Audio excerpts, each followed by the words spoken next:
Esse vereador, que irei presidi-la de acordo com o artigo 58 e 58J da Resolução 263/90, Regimento Interno, para discutirmos a concessão de iluminação pública. Todos em pé.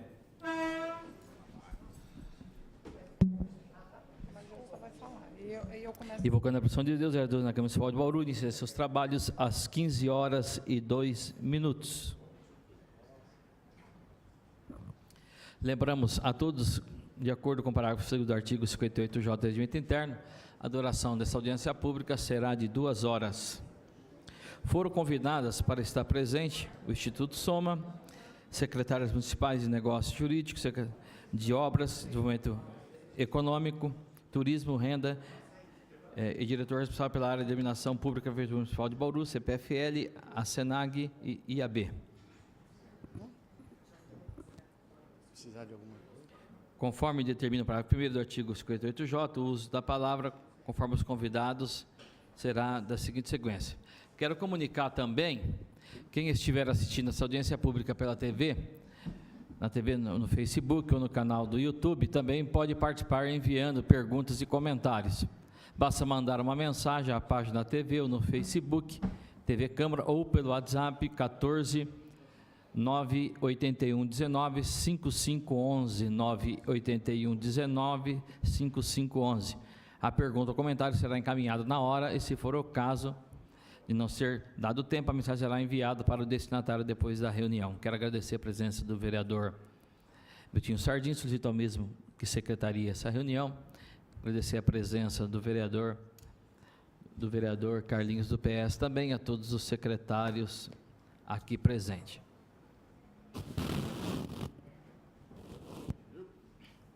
Solicito ao nobre vereador Miltinho Sardim para que leia nesse momento as justificativas. Bauru, 20 de março de 2019, excelentíssimo senhor Alessandro Bussola, pelo presente venho justificar minha ausência na audiência pública de iniciativa do nobre vereador sobre a concessão de iluminação pública em razão de compromissos agendados anteriormente. Reitero a importância do tema e o cumprimento pela iniciativa. Sem outro especial motivo, subscrevo com apreço e distinta consideração. Vereador Fábio Manfrinato, vereador Manuel Lozila, vereador Natalino da Pousada e vereador Serginho Brum. Lido, senhor presidente. Agradecida a minha presença, nobre vereador Coronel Meira, solicito aos demais que estão aí na galeria que possa adentrar ao plenário dessa casa. Solicito neste momento, portanto, a fazer uso da palavra a senhora Major Jandreice, chefe de gabinete, podendo usar a tribuna aqui, pode ser aqui, ou microfone. Vereador Sandro Bussola, presidindo essa sessão, senhores demais vereadores, todos os presentes. Bem, nós vamos apresentar, no dia de hoje, alguns procedimentos e alguns encaminhamentos que o governo municipal tomou desde o ano passado, quando decidiu para fazer um estudo sobre o nosso parque de iluminação pública. É sabido que nós temos um parque significativo, uma cidade grande, e que temos uma série de dificuldades em relação ao assunto de dar conta de ter uma iluminação adequada, né, a todos os munícipes que aqui moram. Então, no ano passado, tendo em vista que nós temos uma legislação desde 2016, que possibilita ao Poder Público Municipal buscar uma parceria privada para executar algumas ações, e a iluminação é uma delas, optou para iniciar um processo de estudo em relação, então, a este parque de iluminação. Nós fizemos a constituição do que manda a lei em relação a organizar um comitê gestor, enfim, todos os passos que a lei nos colocava como quesitos para que esse estudo pudesse ser iniciado, e ele foi, portanto, todos esses atos, eles aconteceram, portanto, no ano passado, e, a partir daí, com a nominação do comitê gestor e da secretária Aline, que hoje preside esse comitê gestor, iniciamos todos os passos. Eu vou passar para a Aline, que é a coordenadora, que é a presidente do comitê gestor, para que apresente de uma forma rapidamente os passos que demos, e, a partir daí, nós temos demais secretários, a nossa consultoria, para que possam contribuir com a audiência de hoje. Cito, portanto, a nobre secretária Aline Fugolin, secretária de Desenvolvimento Econômico, a fazer uso da palavra.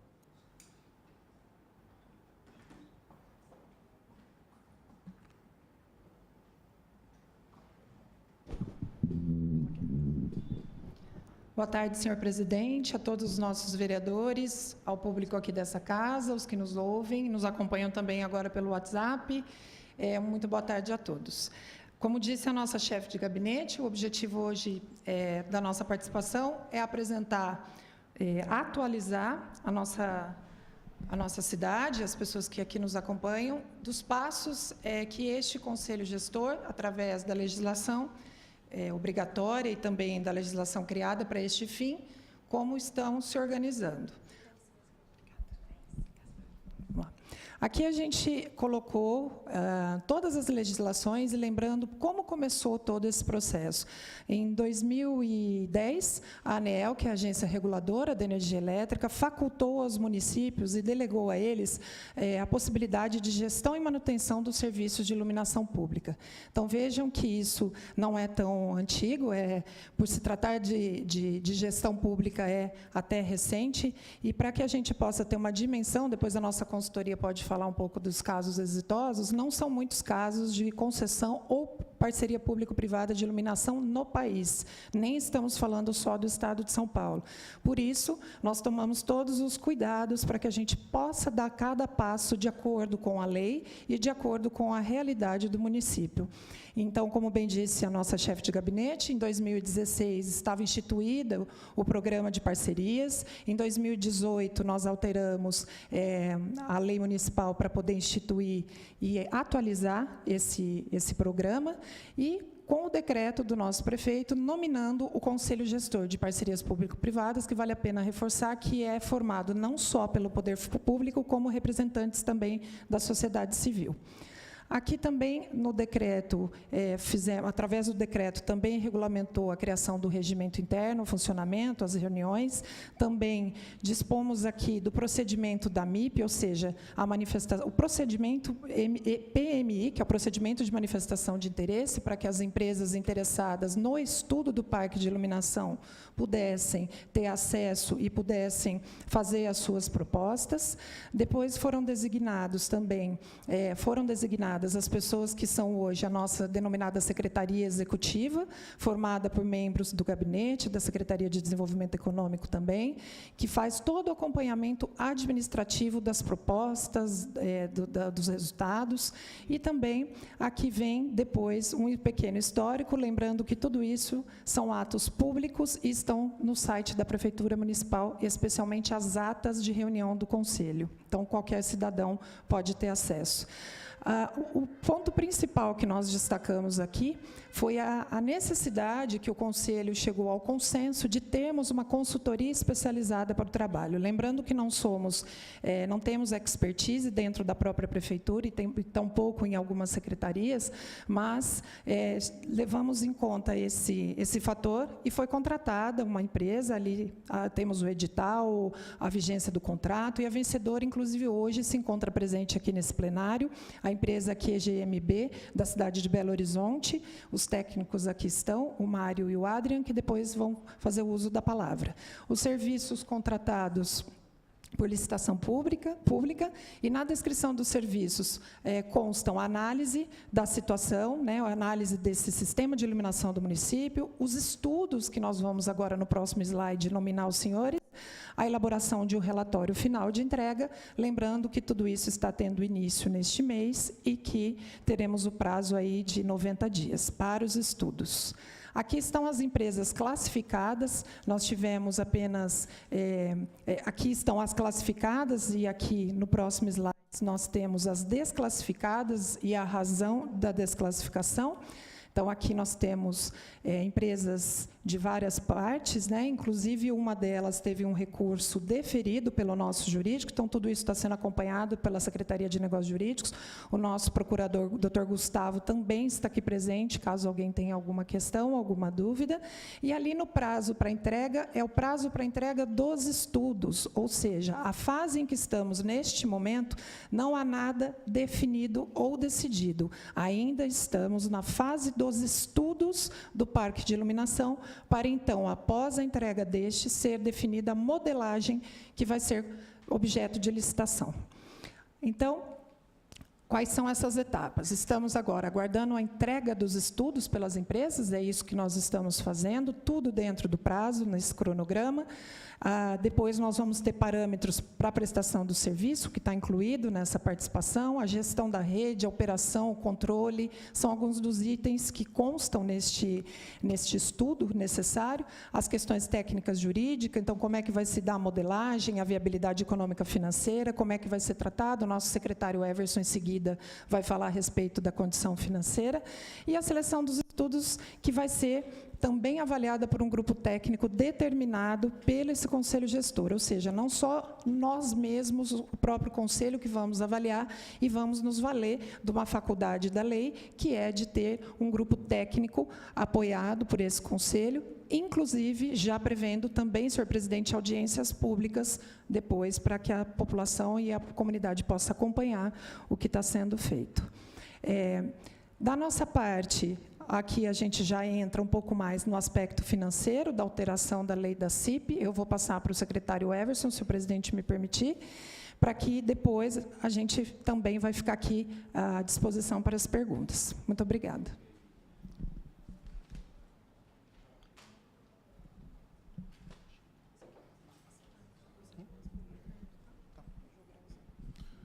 Boa tarde a todos, presidente, vereadores, demais presentes aí. Bom, nós temos uma lei, né, de 2003, que foi alterada no final do exercício passado, em dezembro, através da Lei 7.152, 7.176. A legislação que nós tínhamos até o momento não era possível custear a despesa que nós tínhamos com a parte de iluminação pública. Então, mediante essa legislação aprovada aqui pela Câmara, nós conseguimos fazer um ajuste para que, a partir desse exercício, a gente já tenta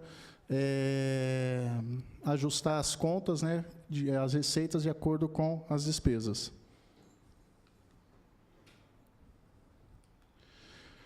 Eu trouxe aqui um quadro da situação de 2018. Então, em 2018, nós fechamos a despesa em 13.785.000 e uma receita somente de 9.238.000, então, equivalendo a 67% somente da despesa, né? A nossa receita cobria somente 67% dessa despesa.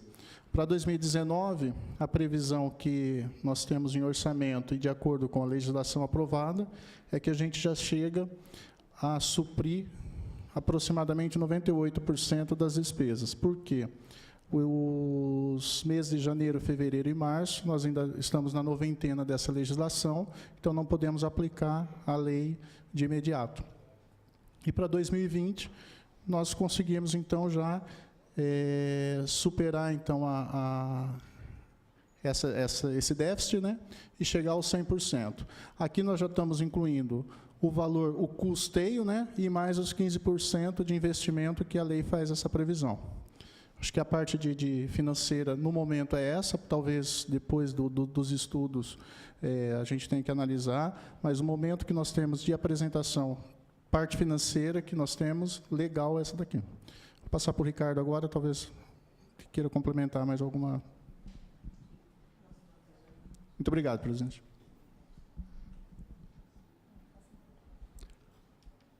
Boa tarde, senhor presidente, demais vereadores, demais membros aqui da Câmara. As ações que estão sendo executadas, então, envolve, principalmente essa questão de expansão do parque. Desde meados de 2016, a partir do momento que houve, ou melhor, 2014, né, que houve essa ação no sentido de que o parque deveria vir para a prefeitura passar a fazer tanto a expansão quanto a manutenção do parque existente, é que se entrou com um processo, né, lá naquela ocasião. Já agora, num processo de 2018, está em tramitação a aquisição para serviços de expansão do parque que hoje existe. Então, nós fizemos aí um apanhado do que precisa ser executado. Mas espera aí, por que ficou tanto tempo parado desde 2016, exatamente, desde 2014 que ficou pendente essa expansão do parque? Ela ficou justamente por conta dessa discussão judicial, né? No momento em que houve um posicionamento da Justiça de que, olha, nós entendemos que a manutenção ela vai ser responsabilidade da CPFL, nós já entramos com um embargo de declarações, pedindo para considerar também a expansão do parque como escopo da própria CPFL. E, nesse momento, a resposta que nós obtivemos foi: não, nesse caso, o município vai se responsabilizar por essa expansão. Então, a partir desse momento é que nós estamos licitando essa contratação. Este contrato que vai ser montado para a expansão do parque, lembrando que no município nós temos duas características de iluminação. Nós temos a iluminação que é padrão CPFL. Aquilo que é padrão CPFL, seja no tipo de iluminação, ou seja, no tipo de posteamento, a CPFL continua dando manutenção, tá? Em função dessa ação judicial. Aqueles postes, como é o caso das Nações Unidas, algumas praças, Avenida Nuno de Assis, que tem posteamento muito mais alto, ou simplesmente foge do padrão CPFL, quem dá essa manutenção é a prefeitura. Então, neste ano, né, praticamente agora, 2019, nós iniciamos esse processo em 2018, mas agora em 2019 já houve uma liberação de uma verba, tá, que não é ainda a totalidade do que a gente precisa, mas já nos permite iniciar um processo licitatório para a contratação de uma parte dessa expansão do parque. Então, eu não vou pegar aqui números exatos agora, mas é mais ou menos o seguinte: o total que nós temos a implantar no município, ele gira em torno de R$900 mil. E por isso também é que houve esse pedido de alteração, né, da CIP, justamente para ajudar a fazer esse investimento. Com esse total de 900 pontos, mais ou menos, que nós temos, e esse valor, que é praticamente R$900 mil, nós já temos separado uma verba na casa de um percentual ainda aí de 20%, que nós vamos iniciar o processo e até o final desse um ano a gente quer estar com esse parque regularizado, ok? Relativo à expansão do parque municipal.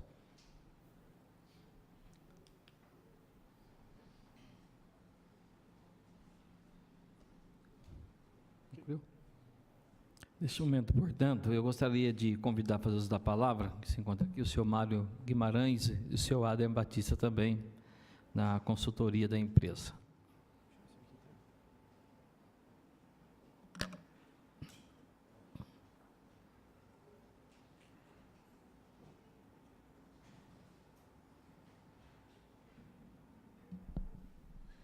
Senhor presidente, demais vereadores, demais presentes aqui hoje. Meu nome é Mário Guimarães, Adem Batista, nós somos sócios da QGMB Consultoria.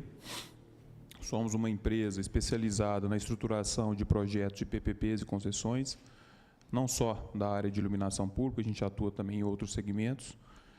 Somos contratados do município, uma contratação que ocorreu ainda no final, aí, como foi mostrado pela secretária Aline, no final de 2018, em dezembro de 2018, a gente assinou o contrato, e, basicamente, a nossa função aqui é auxiliar o município, né, dando um passo atrás, né, o município publicou o PMI, empresas se candidataram a participar deste PMI, algumas empresas, a maioria foi autorizada, algumas empresas não foram autorizadas, foi concedido o prazo, portanto, para que essas empresas apresentassem os estudos, os prazos foram demonstrados aqui também anteriormente, a gente está chegando próximo ao final, né, final de março a maior parte das empresas já terá apresentado, e aí sim começa o nosso trabalho de fato em auxiliar o município na escolha deste melhor projeto, ou seja, são 7 empresas ou 7 grupos, né, alguns estão em consórcio, que apresentarão os estudos e nós auxiliaremos o município nessa escolha, vamos fazer uma análise bastante criteriosa destes estudos, e aí sim chegaremos ao resultado de um estudo escolhido, e este estudo caminhará os trâmites normais que o rito nos obriga, né, da 8666, enfim, das obrigações todas de consulta pública, audiência pública, enfim. Então, a nossa participação está bem focada neste sentido. Eu acho que, para o momento, é suficiente. Se houver alguma dúvida, algum questionamento, a gente está à disposição. Enfim, obrigado.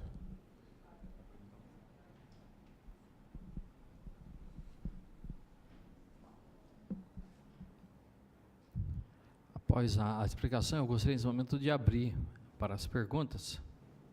Alguns vereadores gostariam de fazer pergunta, vereador Meira. Júnior.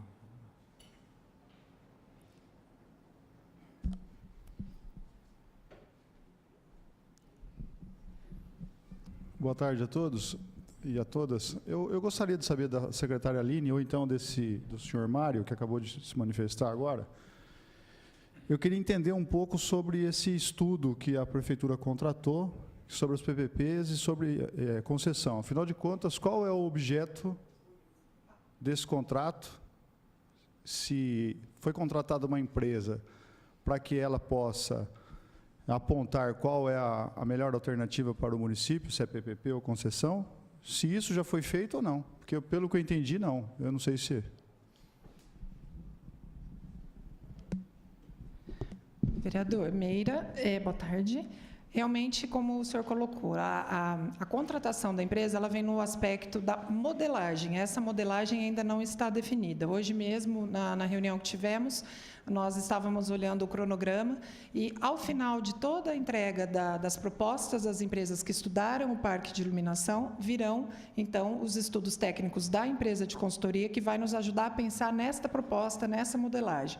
Ocorre que o modelo para iluminação pública, e ele vai explicar um pouco isso, que nós temos disponível e encontrado com êxito, inclusive em outros municípios, é justamente o da PPP, porque a concessão ela não permitiria que quem é o cliente, vamos dizer, dessa parceria público-privada é a própria Prefeitura Municipal. Porém, esse privado que vai fazer a administração desse parque, ele não pode cobrar uma tarifa do munícipe. Então, isso se reverte no modelo adequado, que seria o processo de parceria público-privada e não de concessão. Então, é isso que ele vai explicar. Então, só perguntar, Aline, então, pela sua expertise no assunto, no que diz respeito à iluminação pública, o modelo ideal seria a PPP.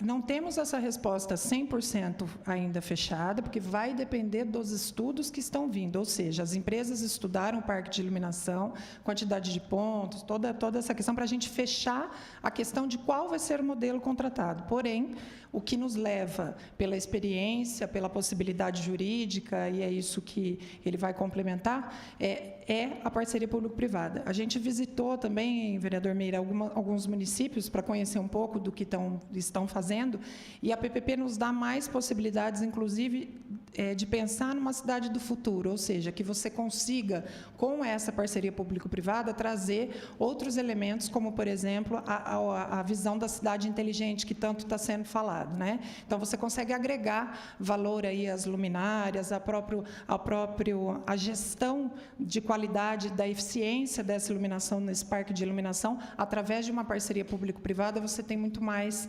possibilidades. Porém, esse detalhe ainda que é um detalhe mais importante, que é essa modelagem, ela ainda não está finalizada. É para isso que a empresa... Outra coisa, a empresa, a QGMB, que foi contratada para fazer esse estudo, ela está fazendo o estudo em cima do levantamento daquelas empresas, é isso? Aquelas empresas que você apresentou num determinado slide, que duas foram desclassificadas. Sim. Qual é o objetivo daquela? Me desculpe, mas eu estou querendo entender. Eu vou voltar àquela, se você quiser. Porque... Pois não.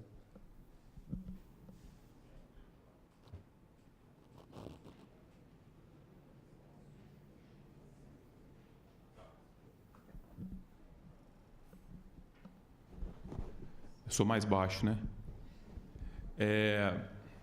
Vereador, o objetivo é o seguinte: o Instituto do Procedimento de Manifestação de Interesse é algo que nós nos inspiramos no modelo estrangeiro, né? Na década de 80, nós copiamos, de certa forma, esse modelo do modelo inglês. O que é isso? Como é que se faziam os projetos? Esse projeto de iluminação pública ele tem uma relativa complexidade. Então, o que foi formalizado a partir do PMI, né, o Procedimento de Manifestação de Interesse? O poder concedente, ou seja, o setor público, está falando para a iniciativa privada. Iniciativa privada, eu quero que você estude a possibilidade de que isso seja delegado para a iniciativa privada.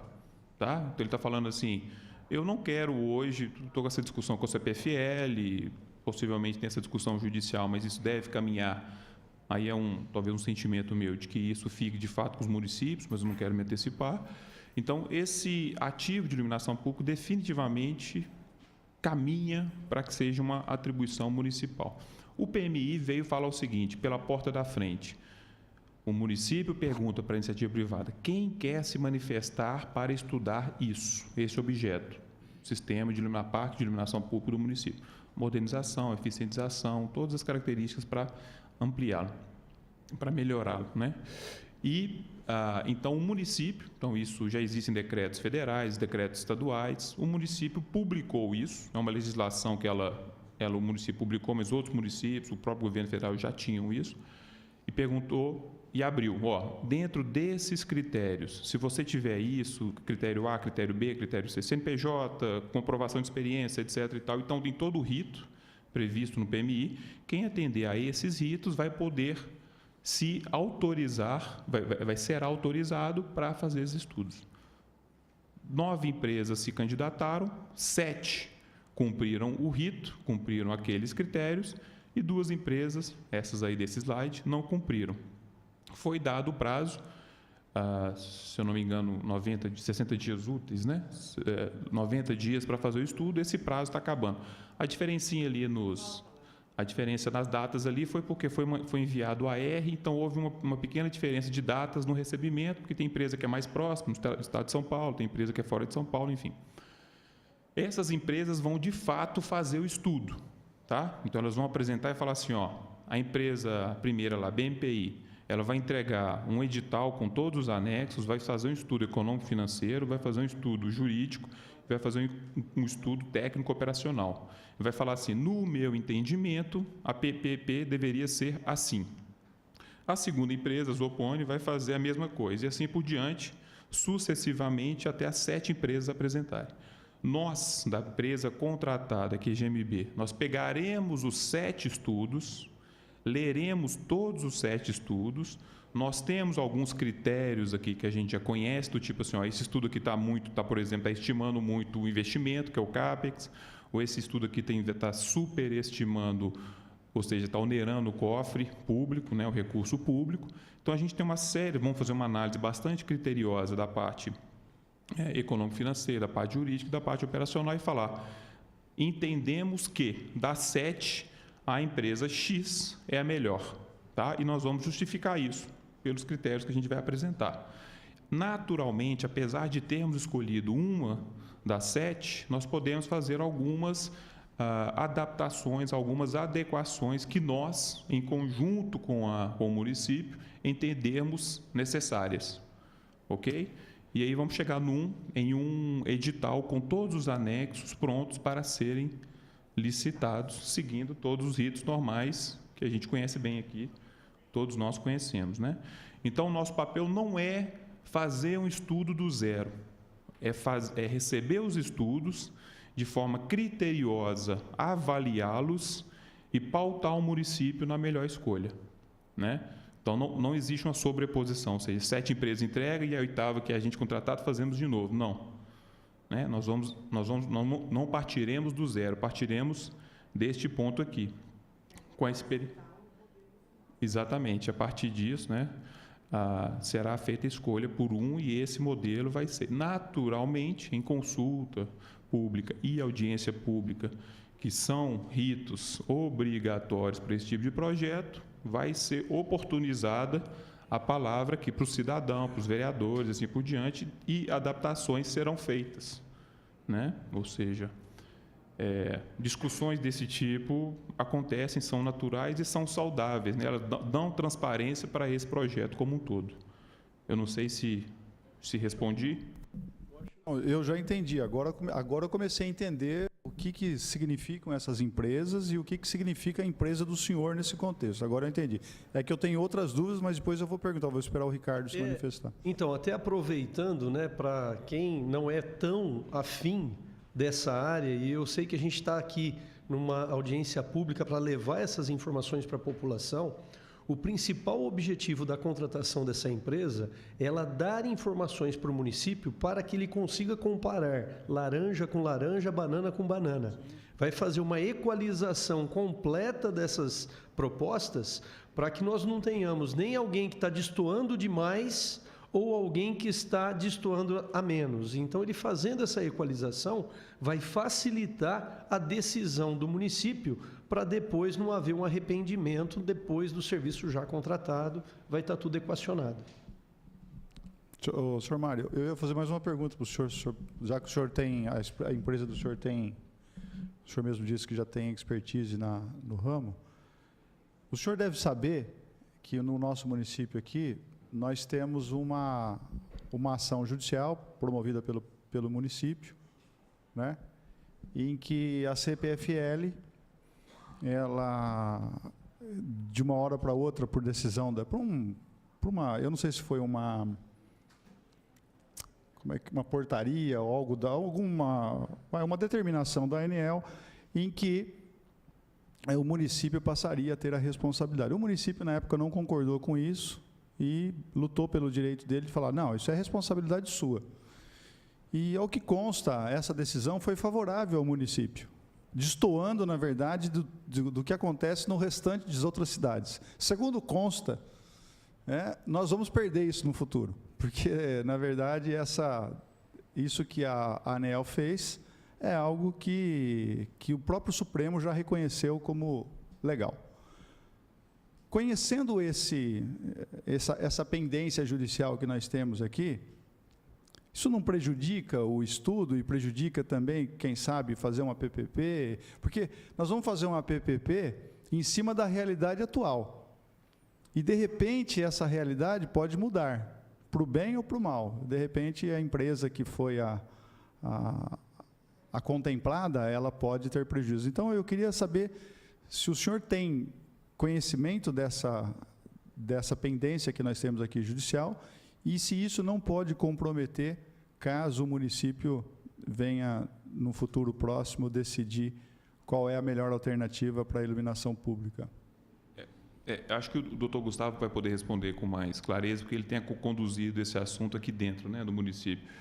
Mas, sim, a gente tem consciência, a gente já foi prevenido disso lá quando da assinatura do contrato. Isso não é uma exclusividade, né, do município de Bauru. Vários outros municípios também têm tido essa diferentes linhas aí, enfim, diferentes ações têm sido questionadas, né? Mas eu acho que a condução pelo município eu vou passar para o doutor Gustavo. Presidente, boa tarde a todos. ilustres vereadores, colegas secretários. Olha, esse tema da Resolução 414 da ANEEL é um dos temas mais conturbados do direito constitucional brasileiro, porque em 2010, como a Aline comentou, a ANEEL simplesmente, por meio de uma resolução, passou para os municípios a administração de todo o parque de iluminação pública, transformou todo o parque de iluminação pública em ativo do município e disse que incumbiria aos municípios conservá-lo, mantê-lo e expandi-lo. Logo quando foi, enfim, publicada essa resolução, começaram a surgir vozes acerca de sua inconstitucionalidade. Só que a ANEEL se baseou, o argumento da ANEEL é que o artigo 30, inciso 5º da Constituição, diz que incumbe ao município administrar os serviços de interesse local. E entre esses serviços de interesse local, encaixar-se-ia o serviço de iluminação pública. Ocorre que, por outro lado, alguns doutrinadores, enfim, e até a jurisprudência, entende que a ANEEL não poderia ter feito isso por meio de simples resolução, que deveria ter sido aprovada uma lei, porque, enfim, foi mexida a competência dos entes federados. O município de Bauru, ciente dessa controvérsia e ciente de que poderia sair vitorioso, ingressou com a ação judicial. Só que, como eu disse, esse é um tema extremamente conturbado. O município de Hortolândia, aqui em São Paulo, por exemplo, ingressou com uma ação judicial na Justiça Federal aqui de São Paulo e com uma ação judicial na Justiça Federal do Distrito Federal. São questionamentos diferentes, mas que se entrelaçam. E obteve uma resposta negativa no Distrito Federal e uma resposta positiva aqui em São Paulo. Então, é um tema que gera uma extrema insegurança jurídica. Justamente por isso, enquanto pendente esse processo aqui relativo ao município de Bauru, nós realmente tivemos uma antecipação de tutela favorável ao município de Bauru, mas essa antecipação de tutela não foi cumprida pela CPFL. Posteriormente, por uma questão, por um estratagema jurídico, a CPFL entendeu que a conservação e a manutenção não estariam incluídas no pedido dessa ação judicial. E, por fim, foi prolatada sentença nesse processo.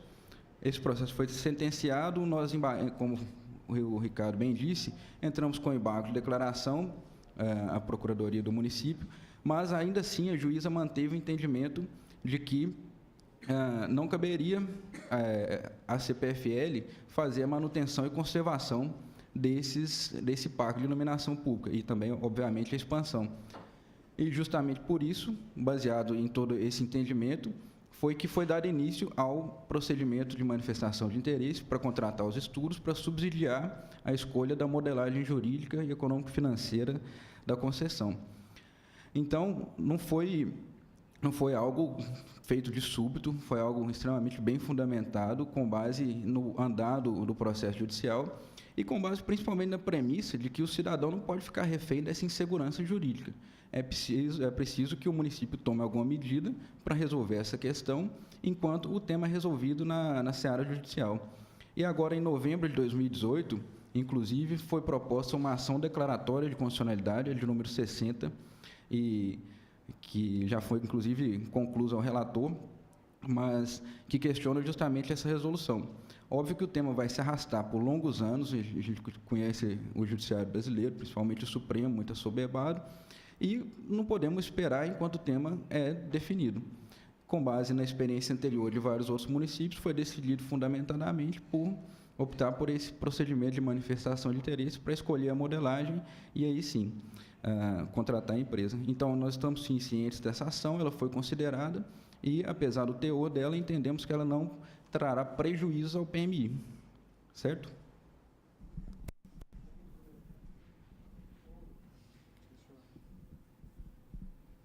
Eu acho que é importante citar, não sei se eu entendi perfeitamente a pergunta, mas o que ocorre? Levando em consideração que existe a ação judicial e que essa ação ela ainda não está na sua totalidade definida, pode, é até uma condição que a gente estava conversando, se você chegar à conclusão que, por exemplo, estamos contratando a expansão do parque, e isso, num determinado momento, fique como responsabilidade de um outro, você pode transferir esse ônus que você teve nesse período junto da ação. Essa é uma condição. Hoje, nós temos uma noção do tamanho do nosso parque e o quanto nós temos que expandi-lo. Então, a empresa que entrar para fazer esse serviço de modernização do nosso parque, ele vai saber o quanto ele tem que aplicar, o quanto o nosso parque expandiu num determinado período e, consequentemente, nós vamos dar uma noção para ele de qual é o crescimento vegetativo desse parque num período de X anos, que é o período da concessão ou da PPP e assim por diante. Então, você já vai fazer uma modelagem financeira que vai prever exatamente a ampliação desse parque. Um outro aspecto que essa empresa terceirizada vai nos dar de informação, que eu tive aí nesse período, eu até fui até Belo Horizonte numa visita específica por conta de um modelo que eles adotaram lá em Belo Horizonte. E o que eu pude observar lá? Que esses problemas que a gente enfrenta aqui, eles enfrentaram lá e, num determinado momento, houve algum atropelo de algumas decisões, que é o que a gente está buscando evitar aqui. Então, por exemplo, 100% de todo esse processo, a gente sabe que é importantíssimo uma auditoria independente, que vai validá-lo, que vai dar segurança. A gente sabe que a própria processo de modernização do parque de iluminação da capital já sofreu alguns entraves, porque acabou atropelando, né? Começou de uma forma, imaginando que a situação seria uma, e a situação hoje se apresenta como outra. Então, assim, todo esse embasamento técnico que nós estamos conseguindo, nós estamos municiando tanto a empresa contratada e eles nos municiando, para vocês terem uma ideia. Hoje, qual que é o impacto da arborização na iluminação pública? Além daquele que algumas vezes se fala, faltou energia. A partir do momento que você tiver uma iluminação que tenha condição de dar uma intensidade de lumens, que vai dizer se ela está adequada ou não para aquele local, aquela árvore que está num determinado ponto pode começar a fazer sombra. Aí nós temos sim que entender que não adianta somente modernizar, nós vamos ter que fazer uma poda daquela árvore para atender a eficiência que aquela iluminação tem a finalidade de propiciar. Senão você vai falar, olha, eu tenho uma lâmpada aqui que tem capacidade de melhorar 80% a eficiência de uma determinada rua do município, e pela quantidade de árvore, você anda nela, ela está toda sombreada durante a noite. Então, são situações como essa que a gente vai equalizar ao longo desse período, porque vai ter, de repente, que ter uma empresa específica para fazer esse serviço de poda quando necessário. São tópicos que a gente já conversou também internamente. Tá, eu vou tentar, com uma última pergunta, só falar o seguinte. Nós sabemos da importância da iluminação pública, até mesmo no quesito segurança. Nós sabemos que iluminação pública faz parte da prevenção primária. Por quê? Quanto mais iluminado você tiver o ambiente público, mais seguro ele se torna, né? Ou então mais seguro as pessoas se sentem naquele ambiente. Essa é uma verdade, né? Você vai numa praça, Rui Barbosa, e onde fizeram um questionamento. Quem tem coragem, você pode estar com a cidade aqui no topo das cidades acima de 300 mil habitantes, como ocupando o primeiro lugar como a cidade mais segura. Aí você faz o seguinte questionamento: você tem coragem de atravessar a Praça Rui Barbosa 1h da manhã? Não. Por que eu não tenho? Porque eu tenho receio de ser abordado por um usuário de droga, ter isso e aquilo e tal, mas principalmente o meu receio é porque lá está escuro. Então, aquela iluminação lá hoje, ela é inadequada para a praça. O que a gente espera, e o Everson veio aqui várias vezes, quando nós estávamos discutindo a CIP, temos que aumentar o valor da CIP, porque o município hoje está tirando dos cofres públicos para poder pagar a iluminação, e quem tem que pagar a iluminação pública são os munícipes. Muito bem. O que a gente esperava depois da aprovação, que é lógico, você falou que está na 90ª, né? O que a gente espera depois da aprovação da CIP, nós munícipes, nós vereadores e as pessoas? Qual a expectativa nossa? Que melhore o nosso parque de iluminação, que a cidade tenha a substituição das suas lâmpadas, que hoje gastam muito, né, por lâmpadas de LED que gastam muito menos e que iluminam muito mais por causa dos lumens, né? Esse é o nosso grande objetivo. A minha preocupação, embora o senhor tenha me explicado aqui muito bem, né, detalhadamente, juridicamente, eu agradeço, mas a minha preocupação ainda fica a seguinte: o Ricardo falou no primeiro momento da fala dele o seguinte: olha, eu estou recebendo recursos para fazer aqui a expansão da iluminação em algumas áreas, ou seja, nós sabemos aí, pelo menos a informação que nós temos mais de 2.000 bicos de luz a serem instalados na cidade. Pelo menos é a séria informação que nós temos. Não sei se chega a isso. Mas o que eu penso é o seguinte, o que eu pergunto é o seguinte: considerando que nós temos essa decisão hoje aqui, judicial e tal, muito bem, que ainda é responsabilidade da CPFL, não é isso? Ainda é. Pelo menos em parte, sim, né? Depois dos estudos prontos, apontado o caminho e tudo, nós vamos, de fato, ter uma mudança da iluminação pública em Bauru? Ponto. O que nós queremos? Que mude a iluminação e que venha reduzir o quê? O valor dela, o custo dela. É isso que eu quero saber. Eu sei que tem todos esses imbróglios jurídicos, tem também os problemas de ordem técnica, os problemas de ordem de contratar a empresa essa ou aquela, tal. Mas o que a gente quer saber é o seguinte: eu sei que a prefeitura, pelo menos aqui até então, está demonstrando uma maturidade interessante e falei o seguinte: espera aí, nós queremos fazer a coisa certa, nós não queremos incorrer em erros para não ter prejuízo.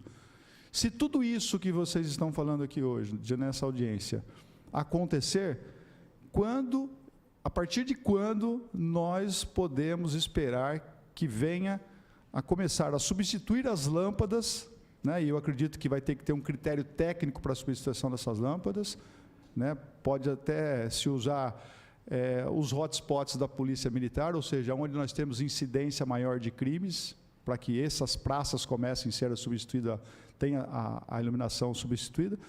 Eu quero só saber o seguinte: se a administração hoje tem uma previsão para início dessa substituição das lâmpadas, seja por qual empresa e seja por qual modelo for, PPP ou concessão.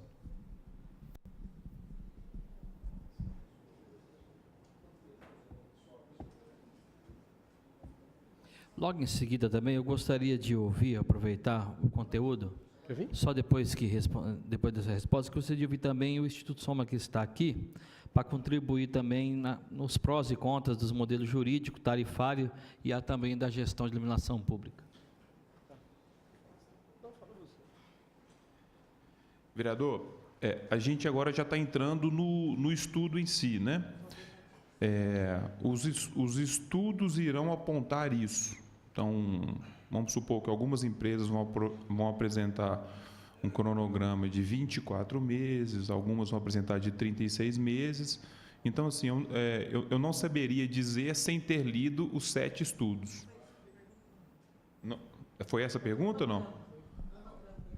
Ou seja, eu estou falando aqui do contrato assinado para frente. Agora, o trâmite da prefeitura, talvez... A empresa do senhor tem prazo? 90 dias. A gente tem 90 dias. Porque o senhor vai ter que apresentar um relatório final para a prefeitura e falar, a melhor empresa que é essa, que apresentou a melhor estudo. Em 90 dias a partir do começo de abril. Isso. Seria abril, maio, junho, comecinho de julho, já teríamos então um relatório com a resposta.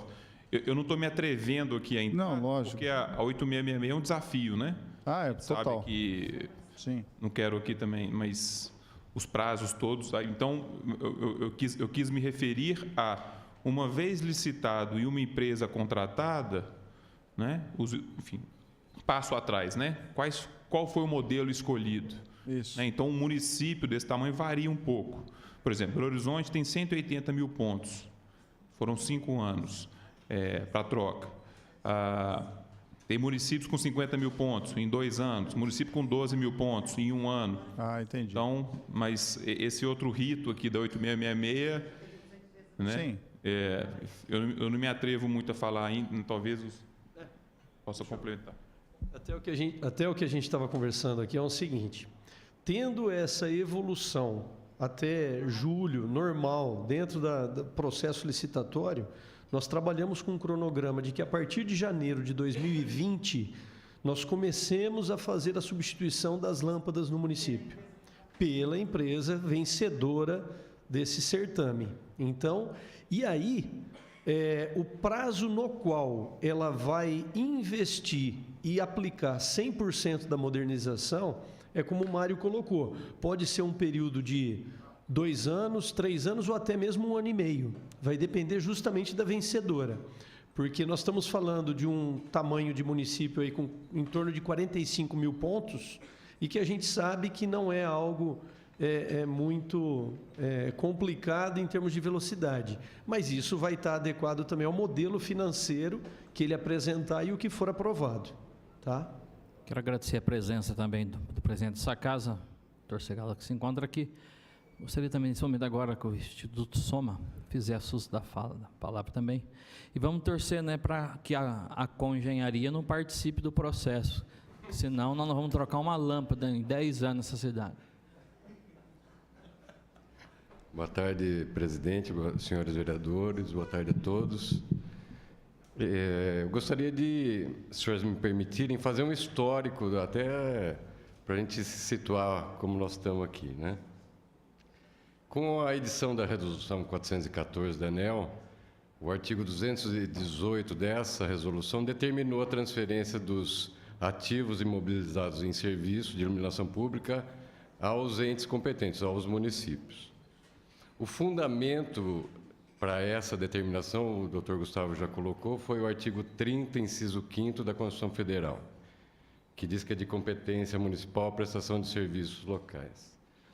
E aí começa-se uma discussão interessante. Se eu usei o inciso 5º para determinar a transferência dos ativos, eu tenho que usar o inciso 1º, que é legislar sobre os serviços de interesse local. E o que a gente entende é que legislar não se restringe à questão tributária, ela se amplia para o serviço como um todo. E o serviço de iluminação pública é um serviço público essencial, ligado diretamente, como o nobre vereador colocou, à segurança e ao bem-estar do cidadão, além de promover o incremento da economia local, propiciando maior circulação de pessoas no período noturno, menor acidentes de trânsito, ou seja, é um serviço público essencial que não poderia sofrer a solução de continuidade, ou seja, ele não poderia ser interrompido. O Instituto Soma, sabendo da dificuldade dos municípios, isso já em 2010, foi contra essa determinação, junto com a Federação Nacional dos Engenheiros. Entretanto, está sendo e foi uma luta inglória. Mais de 90% dos municípios já receberam esses ativos e alguns municípios, como é o caso de Bauru, ingressaram com ações afastando, num primeiro momento, essa obrigatoriedade. Aí a gente começa a pensar, como então o município deve agir? Né? De que forma ele pode agir? Até porque, historicamente, ele dependia da distribuidora de energia que prestava o serviço de iluminação pública. E ela prestava por uma remuneração que era simplesmente a diferença de uma tarifa para outra, B4A para B4B, que dá mais ou menos 10% de diferença. Então, o município, e a grande maioria deles, não estou dizendo só Bauru, sempre se preocupou em pagar a conta, a fatura de energia de iluminação pública, que, aliás, tem a sua tarifa 50% mais baixa do que a tarifa de prédio público, por exemplo. Por isso que existem vários outros serviços acessórios da iluminação pública que se referem a próprio serviço de iluminação pública. Por exemplo, é a revisão tarifária. Nós encontramos aqui em Bauru, por exemplo, praças pagando tarifa de prédio público, 50% mais cara. Isso é comum, isso é o Instituto, a partir de então, começou a estudar, desde 2010, estudar as maneiras, então, de que forma poderia os municípios serem menos impactados com isso, e é lógico, a gestão é fundamental para isso. A questão é como que o município, quais as formas que o município tem de cumprir com essa obrigação? Ele pode cumprir com o corpo próprio, né?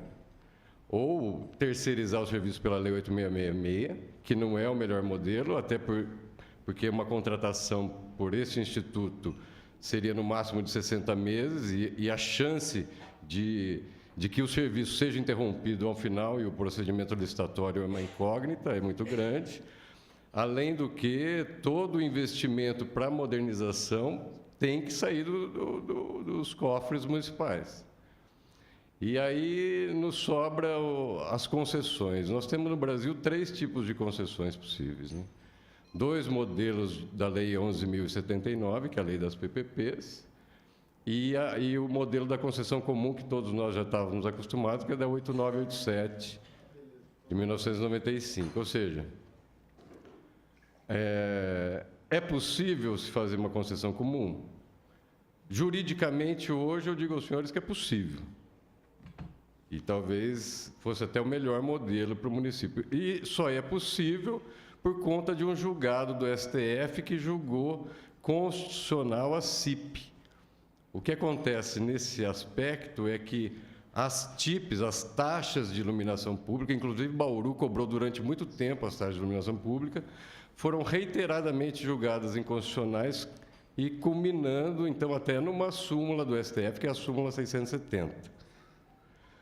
Mas quais eram os argumentos para a inconstitucionalidade? Porque o serviço de iluminação pública é um serviço de caráter geral, indivisível e de fruição obrigatória. Então, eles não guardavam 2 aspectos para a cobrança da taxa, que era a divisibilidade e especificidade do serviço.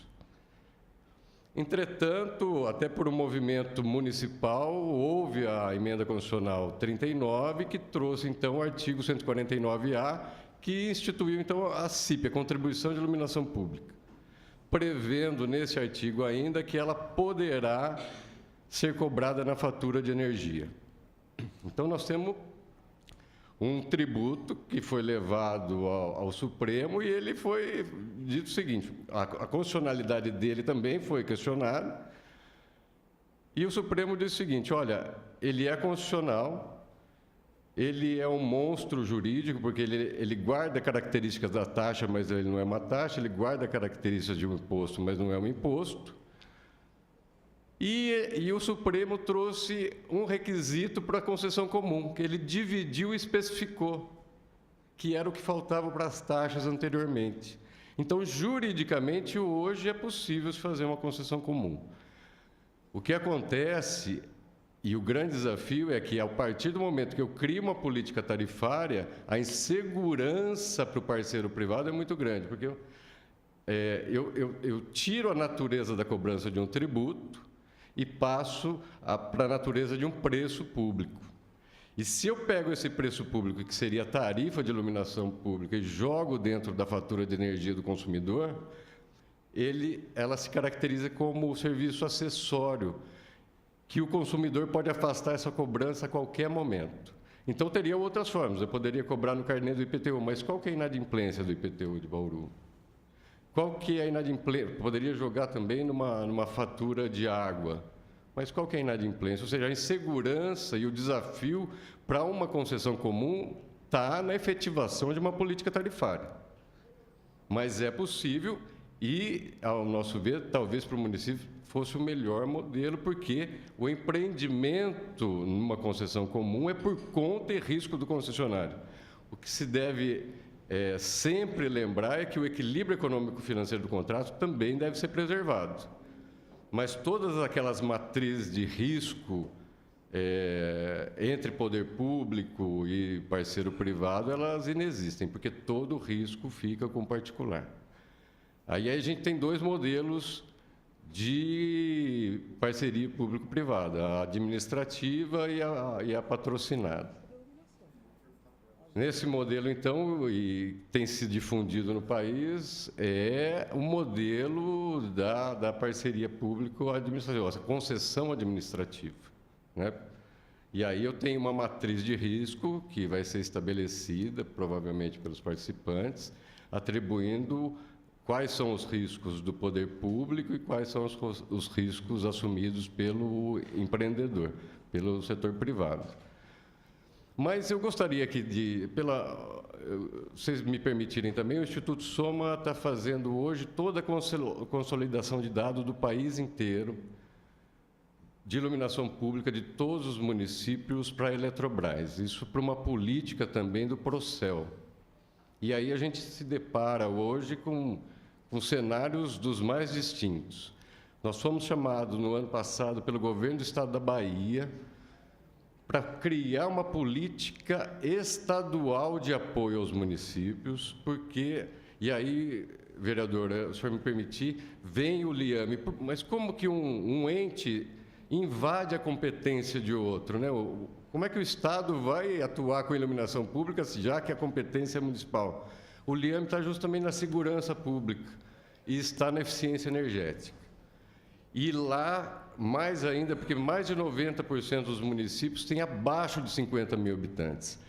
Ou seja, se eu tenho que no país todo, 88% dos municípios, mais de 88% têm abaixo de 50 mil habitantes, provavelmente esses municípios vão ter uma dificuldade muito grande em estabelecer uma PPP.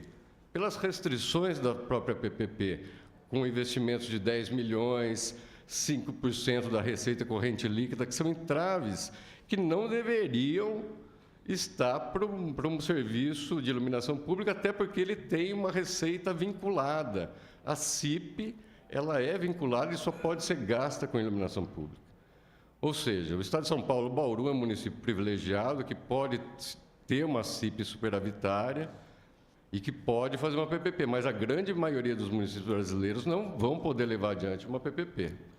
E aqui eu queria trazer mais uma característica da CIP que é importante que os senhores saibam.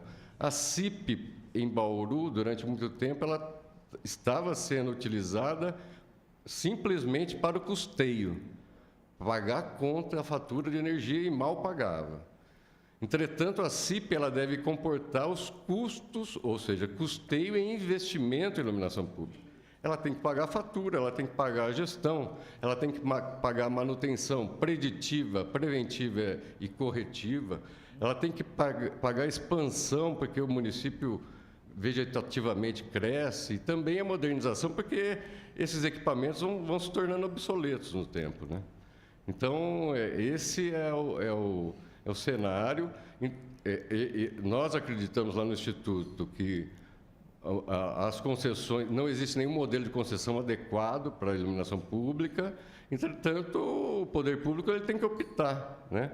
Hoje, disponível, tem a concessão administrativa e a concessão comum com esses entraves todos que eu acabei colocando para os senhores e que dificilmente o setor privado vai avançar, porque ele não consegue mensurar o risco hoje, né? E era isso, senhores. A gente se coloca também à disposição. E o Instituto está ali na Gerson França. Se vocês quiserem conhecer mais a respeito do nosso trabalho lá de iluminação pública, nós estamos sempre à disposição dos senhores. Eu gostaria de fazer mais uma pergunta. Agora vai para o Everson Demarque. E também, eu só não entendi uma coisa que o senhor falou. Me perdoe se eu estou sendo redundante. A sua sugestão, como Instituto Soma, o melhor modelo é a concessão e não a PPP? Lógico, por favor. Vereador, o grande entrave é esse, né? Muito embora exista para Bauru, existe uma medida liminar que afasta a obrigatoriedade, mantendo a manutenção com a CPFL, os investimentos necessários para modernizar o parque, Bauru não tem, e não vai ter durante muito tempo. Então, se quiser trazer a modernização do parque, uma maior segurança pública, ou seja, todos os benefícios que a modernização traz, obrigatoriamente ele deve fazer uma concessão. Agora, quem vai dizer isso é o próprio mercado, se é a concessão comum ou se é uma concessão administrativa. O que a gente está colocando é que existem as duas possibilidades. Dificilmente a concessão comum ela vai se tornar viável nesse momento por conta da análise de risco. É quase que impossível hoje se calcular o risco de uma política tarifária. E Bauru seria um dos primeiros municípios a instituir uma concessão comum. Esse é o nosso modo de ver. Mas ambas caberiam, ambas modelagens caberiam, tanto de uma concessão comum quanto de uma concessão administrativa pela lei das PPPs. E a gente acredita que talvez o melhor modelo realmente seja o das PPPs, diante do cenário atual de hoje. Entendi. Agora, levando em consideração que as PPPs têm uma limitação, né, ela pode ser, o município pode utilizar 5% da receita corrente líquida, né, no máximo, para uma PPP, e levando em consideração que o prefeito, ele tem um estudo encomendado na Caixa Econômica Federal sobre a destinação dos resíduos sólidos do lixo, se somar os dois, ultrapassa os 5%. Estou certo, secretário? Com certeza, sim. Eu posso lhe garantir. Então, o prefeito ele tem que tomar uma decisão. Ou vai a PPP para a iluminação pública, ou vai a PPP para o lixo. As duas, ao meu ver, de acordo com os dados que o senhor apresentou aqui, ela não é possível. Então, nós temos que escolher uma coisa ou outra. Então, agora, eu acredito que a iluminação pública está um passo à frente, né? Então, não tenha dúvida que, se for por meio da PPP iluminação pública, o lixo, com certeza, vai ser por meio da concessão. Então, Everson, eu só queria saber se esse montante, você que tem conhecimento dos números exatos da receita corrente líquida, né? Nós temos que calcular 5% em cima da receita, para saber qual é o limite de gastos nossos com o PPP. O último fechamento, né, fechamento de 2018, nós temos uma RCL de 1 bilhão. Então, teria 50 milhões ano para gastar com PPP, que é o limite, 5% que a lei determina. Agora, como nós já expomos, nós estamos fazendo os estudos, nós temos os valores definidos qual que é o valor tanto dos resíduos sólidos como da iluminação. É claro que, se chegar no teto, vai ter que escolher uma ou outra, né? E o prefeito tem que Mas eu acredito que o nosso amigo agora falou do Instituto Soma, ele tem condições, com os números, que ele conhece os números de Bauru, né? Quanto que custaria essa PPP? É possível fazer isso? Quanto que custaria essa PPP da iluminação pública hoje? Já que nós temos um limite aí, como ele mesmo falou, de 50 milhões. Só completando, vereador, até o momento não chegou para a gente em termos de valor para a gente analisar essa parte. Né? Não, entendi. É que você tem um limite aqui, para você fala assim, ó, o que eu tenho, o que você tem disponível? Não, nós temos 50 milhões, ponto. Agora, os outros técnicos aí que podem falar assim, ó, quanto que, de acordo com o quadro que eu tenho em Bauru hoje, quanto que vai ser quanto vai custar essa PPP? Essa é uma questão importante, né, muito importante, desse limite da receita corrente líquida. A gente tem que ver os estudos chegarem para a gente ter a conta, né? Numa intuição, eu diria que daria para fazer as duas PPPs tranquilamente, mesmo sem saber o tamanho dessa de resíduos sólidos ou qual o alcance, eu não sei nenhuma informação sobre ela, né? Uma outra coisa que é importante também, a gente ainda pode fazer algumas adaptações, né? E aí eu trago o exemplo de Belo Horizonte, que quando estava fazendo a PPP de iluminação pública, era a sua sexta PPP, né? E o limite dos 5% estava chegando, né, nesse limite, e o prefeito gostaria de deixar um limite para que os próximos prefeitos pudessem fazer uma concessão administrativa ou patrocinada, se eles quisessem, né? Então, o que a Prefeitura de Belo Horizonte fez? Ela pegou e a conta de luz da iluminação pública saiu da PPP, né? Então, a companhia de energia arrecada a contribuição, passa um pedaço para a concessionária, para os trabalhos delas, de investimento, de manutenção, e um outro tanto para a Prefeitura, que paga a conta de luz. Com isso, Belo Horizonte conseguiu deixar uma sobra ainda maior de receita corrente líquida, né? Estou citando esse exemplo porque é possível a gente fazer esse jogo, né? Dependendo do plano de PPPs aí que o Conselho de Parceria Público-Privada fizer, né? Eu não sei qual que é o planejamento da Prefeitura, né? Mas, dado o valor que o secretário deu aí de receita corrente líquida, eu diria que Bauru tem espaço aí para muita PPP, Algum vereador mais? Novo vereador presente, Segala. Vereadores, perguntas? Nesse momento, portanto, eu estou abrindo para o plenário também. Gostaria de fazer uso, jornalista aqui presente, população em comum, está aberto o debate também. Se alguém gostaria de fazer alguma colocação ou formular perguntas. Nelson Fio.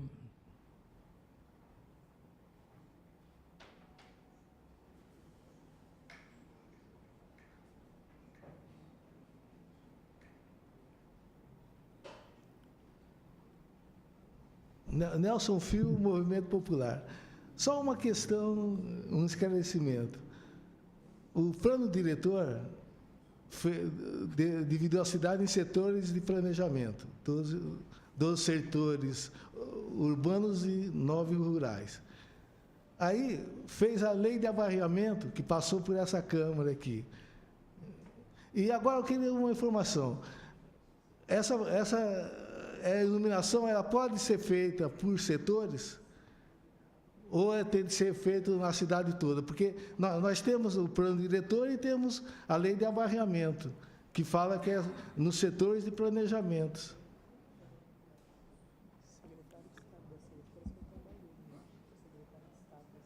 Bom, dentro daquilo que nós temos aí planejado, num período, conforme nós dissemos, né, de 2 ou até mesmo 3 anos, ocorrerá a modernização completa. Então, podemos, sim, iniciar em partes e por setores, até mesmo levando em consideração essa questão da segurança pública.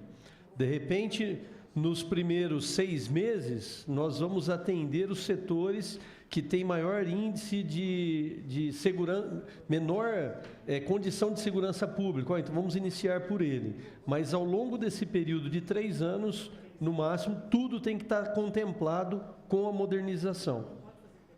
Tá? Não corre o risco, nesse caso, de ter uma parte contemplada, outra parte não, e outra contemplada. Você já tem que considerar a modernização do parque por completo. Tá?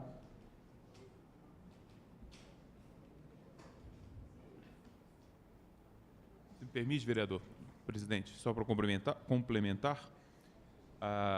o próprio exemplo de Belo Horizonte, existia um cronograma, então colocou-se o bairro 1, bairro 2, bairro 3 e assim por diante, para o ano 1, para o ano 2 e tal. Houve uma mudança na gestão e foi solicitado pelo prefeito que assumiu que, mantidos os quantitativos, fossem feitas algumas alterações nos bairros nos quais as intervenções seriam feitas. Coincidentemente, houve uma mudança, saiu-se da região um pouco mais rica da cidade e foi feita a escolha de se atender primeiro a uma região um pouco mais carente. Acredito ter sido um bom movimento, ou seja, bairros que tinham uma relativa vulnerabilidade passaram a ser atendidos. Então, hoje, quando você chega em Belo Horizonte, para quem vai a BH, quando você chega no aeroporto e olha para baixo, já chegando na cidade, a cidade ali já está branca, né? As luminárias ali já são diferentes do restante da cidade.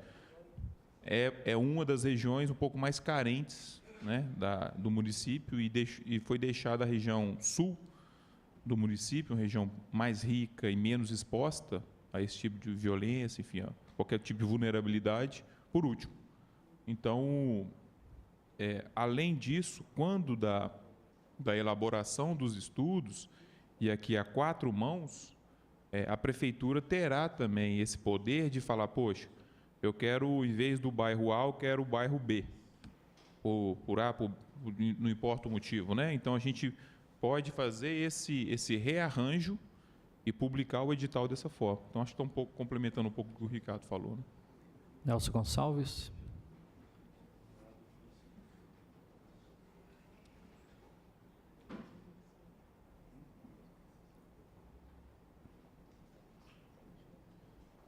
Boa tarde. Se eu contribuir com raciocínio. Fiz uma entrevista com a Aline lá atrás e uma questão que me ficou para o poder público é se, durante o PMI que está em andamento, se entendi no início, de o município apontar a diretriz dele para a cidade. Por exemplo, se ela vê o ponto de iluminação pública, o chamado poste, como um elemento apenas de iluminação ou como um indicador de gestão de vetores, com sensores, como existe em algumas cidades, com central de controle de outras ferramentas de gestão, que não só a importante transformação do parque de iluminação pública, saindo vapor de sódio por LED, que certamente será uma grande transformação do ponto de vista tecnológico e de segurança. Mas quais são as diretrizes que o poder público, do modelo que ele enxerga para o município, que não só da importante definição do modelo de LED em si. E o segundo, que é mais jurídico, para aproveitar os contratados da consultoria, se é, usando a linguagem do mandado de segurança, se é líquido e certo essa questão do cálculo dos 5% sobre um ano, porque, como leigo, eu li controvérsia em relação a isso, de que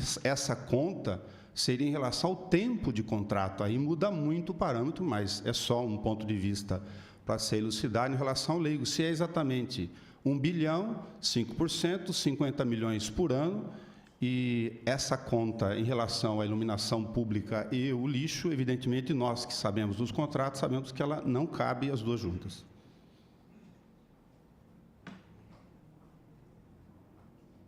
Respondendo à pergunta do jornalista Nelson Gonçalves, sim, nós consideramos, né, até porque as visitas que fizemos, e respondendo também à pergunta do vereador Meira, consideram vários aspectos, dentre eles a própria segurança, a questão paisagística, a questão de atratividade do município, a conexão dessas luminárias com a gestão da cidade. Então, a princípio, qual é a previsão? Que a gente tenha, e nós vimos isso na prática, a cidade de Caraguatatuba tem um quartel-general que a gente chama da iluminação pública, interligada por conectividade, todo cidadão tem acesso, você, em 24 horas, aciona a empresa para que ela faça aquele serviço. Então, demonstrados os estudos, vem a parte da criação da comissão técnica, junto com o Conselho Gestor, que vai criar essa sinergia com esse olhar de futuro. Então, a gente buscou, à época, os índices, por exemplo, de diminuição de criminalidade na cidade de Caraguatatuba, quando da troca por LED. Então, veja que só a troca da luminária já causou um impacto muito positivo. Imagina isso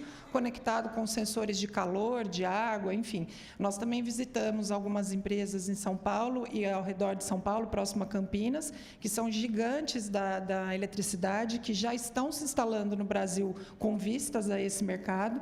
Na cidade de Vinhedo tem uma, em Valinhos tem outra, e uma tecnologia, inclusive, que é israelense, para que ela possa permitir que esses denominados, como você bem colocou, postes, sejam muito mais que postes, e sim luminárias inteligentes. A cidade de Presidente Prudente, também nós tivemos lá visitando, ela tem se valido de aplicativos para tudo, e um dos aplicativos também está conectado a essa central de iluminação pública. Então, quando o munícipe está na rua e viu que um poste está queimado, desligado por algum motivo, ele já clica naquele aplicativo, que por geoprocessamento já consegue também passar para essa central. Então, a gente quer acreditar que, quando venham esses estudos, todo esse processo de inclusão dessas novas tecnologias, obviamente, vão ser previstas. Inclusive, a gente tem levantado essas demandas junto com a secretária Letícia também, pensando no planejamento, como bem o Nelson Fio colocou, pensando nessas regiões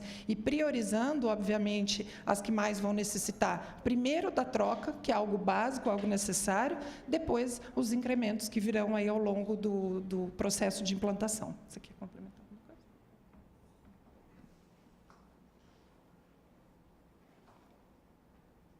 Bom, a secretária explicou bem aqui, né? Em relação a essa questão do uso do ponto para mais funções, né? E aí, o que a gente tem acompanhado nos contratos já assinados no país é justamente a porcentagem de telegestão nos pontos, né? Uma grande questão que se põe nessa equação, e aí a gente tem que ver o estudo, para saber se vai caber na conta, né?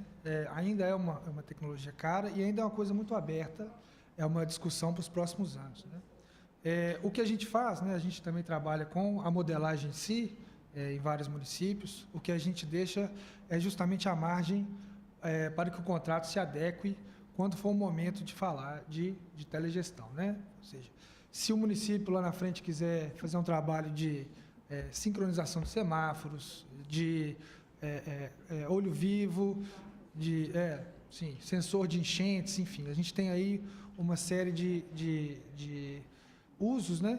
E o ponto em si, com essa tecnologia embarcada, ele já seria capaz de fazer isso, né? O ideal seria que toda a cidade já tivesse, né? A gente tem uma questão de custo e a gente tem uma questão ainda que essa conversa não está completamente amadurecida, né? Então, o que a gente faz? A gente deixa alguns gatilhos no contrato de PPP para que, quando essa conversa amadureça, esse possa ser adaptado, né? Então, a possibilidade de receitas alternativas e a possibilidade até de algumas mudanças no escopo da telegestão e a possibilidade de ampliar, né?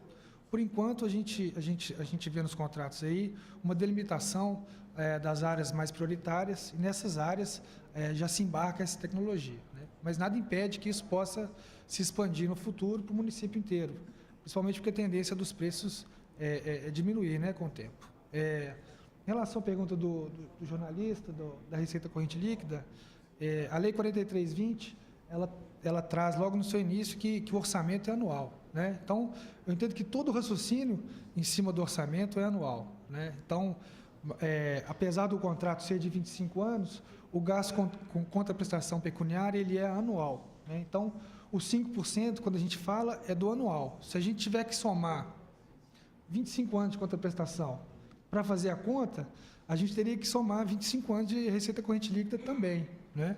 Então, dentro do que manda a 4320, a Lei de Responsabilidade Fiscal e a Lei de PPPs, né? O cálculo que a gente faz impacta na LOA, impacta no plano plurianual, né? Ou se o município ou o Estado tiver um plano mais longo prazo, está impactando, além dos 5% esperados nesse período, né? Por isso que eu reitero aqui que eu acredito que Bauru tem um potencial de sobra para abarcar essas duas parcerias público-privadas. Mais alguma pergunta?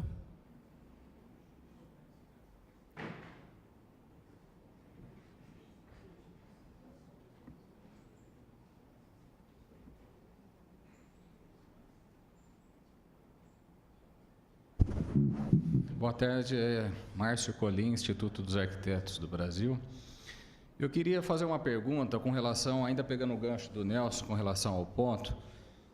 Se o ponto em si, o poste, vai ser tratado dentro da questão da iluminação pública ou é uma questão da CPFL? Porque hoje você pega um poste de energia elétrica em Bauru, é um verdadeiro caos, é uma terra de ninguém. Vem a companhia de TV a cabo, passa um cabo, deu problema no cabo, ela larga aquele cabo, passa outro.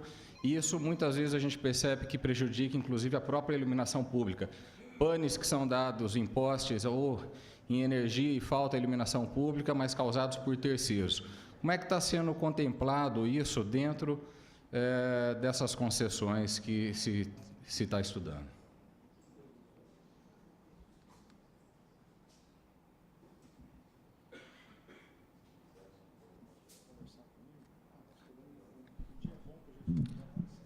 Bom, o que foi delegado aos municípios é justamente os ativos de iluminação pública, né? Ou seja, é o poste e a lâmpada, assim, grosso modo, e os postes que não são da companhia, né? Então, os postes da companhia de energia, elas continuam companhia de energia, né? Então, a concessionária seria um cliente, vamos dizer assim, da concessionária de energia, né? Então, o ativo de iluminação pública contempla só o braço e a lâmpada, de uma forma geral, e os postes independentes, vamos dizer assim, né? Eu não entendi. Só uma questão. Quem que é o dono do poste, na verdade? CPFL. E vai continuar sendo até Jesus voltar. Mais alguma pergunta? Mais alguma colocação gostaria de fazer? Aproveitando o presidente da Câmara que está aqui, várias cidades fez contato e estão oficializando, a ideia é o seguinte: como Bauru está discutindo, cidade como Piratininga, Avaí, uma série de cidades têm a dificuldade de eliminação e até mesmo de se buscar um modelo. Se é possível, juridicamente, que se há um consórcio dessas cidades, juntamente neste processo que Bauru vai estar tocando, se há possibilidade de se fazer um fórum ou outras cidades juntos no mesmo processo, fazendo com que, por exemplo, quem assuma a iluminação de Bauru, automaticamente tem um trabalho de cuidar de 7 ou 8 cidades que estão ao redor aqui. Se existe esse tipo de experiência, que tenha conhecimento.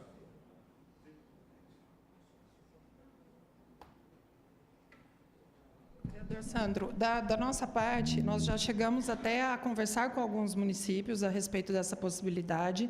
A gente propôs, até para algumas empresas que viessem fazer essa orientação de maneira regional, porque teria que ser criado um consórcio ou algum modelo jurídico que a gente pudesse ter essa administração de maneira, obviamente, regional.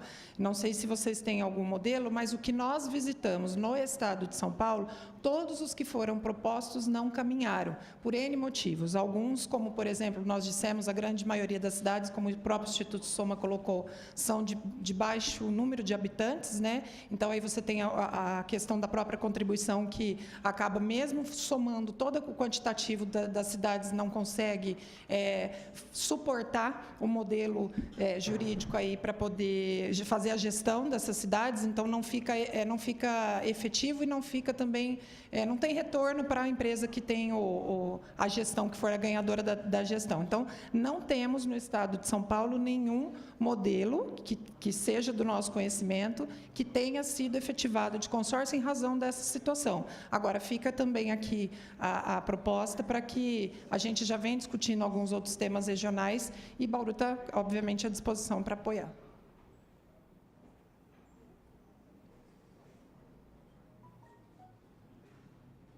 Boa tarde. Eu falo em nome da Telos Mater, que está no processo de PMI de estudos, em relação a questionamentos sobre consórcios.